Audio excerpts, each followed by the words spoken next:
Hello, my name is Lubbers. I'm a 3D Zelda speedrunner, and I primarily run Twilight Princess, Ocarina of Time, and Breath of the Wild, though I do run all of them.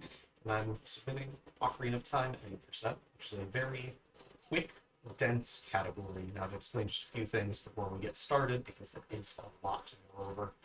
The reason that our file name is set up as it is that you see on the screen is because we need that specific file name to do a proper heap manipulation to actually load the credit sequence at the end.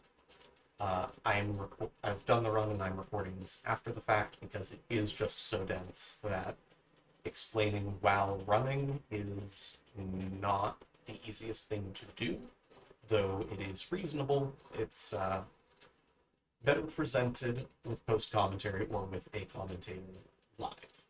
Anyway, with that said, we'll get started here in 3, 2, 1, go. Now, the first thing that we're going to do is, or I should say, something that might have a little bit of an odd look to it is that in Ocarina of Time we actually skip the intro sequence for most timing, though during a marathon run we would of course watch the intro, which adds about 3 minutes, so really this run is in the range of 7 to 8 minutes instead of 4 to 5 minutes. We're going to get a few things throughout the run. The first thing that we're going to need is the sword. The other two things that we need are the Deku Shield and the Deku Nuts, or one's Deku Nut to be specific. So while we go over to the Kokiri sword here, we're going to collect rupees in an efficient manner, and getting the sword in just under a minute after gaining control. We are progressing pretty smoothly here. So what we're actually aiming to do is we will eventually have to write something called the heap to tell it that via that file name that we had before, we're just collecting rupees here, via that file name before, that file name basically will say, hey, your angle value is what we want to reference for a warp index. That is basically all the file name is doing, which is very important because it allows us to actually warp to the credits. Now, we're going to collect these rupees and do a frame-perfect jump here to jump up to this bridge. Very nice.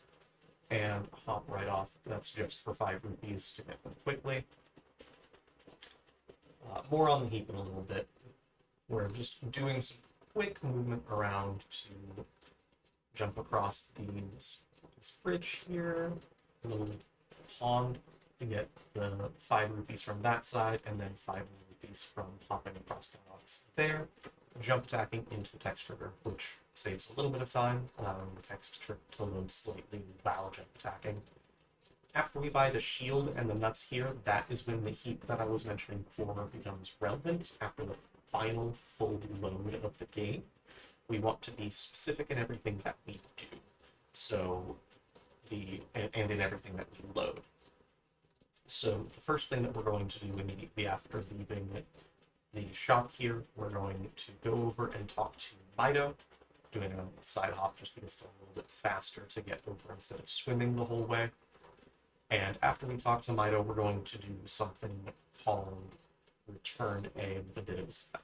So around the corner there is an area that we call the Baba Hallway, that we'll go to quite a few times.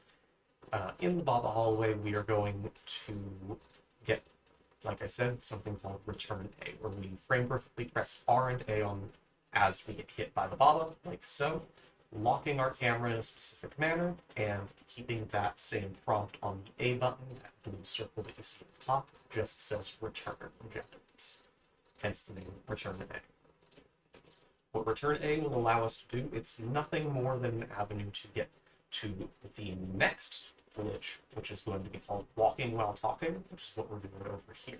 We're going into the scroll space, which just realigns the camera. We're going to be able to talk to the sun and throw a nut at the same time, so we're able to walk while progressing that sign state, locked onto the sign after it's gone. Now, this is what walking while talking is, which allows us to come over to this rock. We're going to slash it, which is going to pan the camera back to the sign, lock it, and allow us to walk off screen while still having control of Link. After this, we're doing some specific movement off screen. We're counting different beats, which is going to allow us to walk back over to the lava hallway, but this time with the rock in our hand. The rock is going to be unloaded because it is currently an unloaded asset, so Link will be holding nothing over his head like so. If we walk back past across that load trigger and line up our angle to an exact value, ending in BAB0, we are able to load into the credits of the game. Which, like so.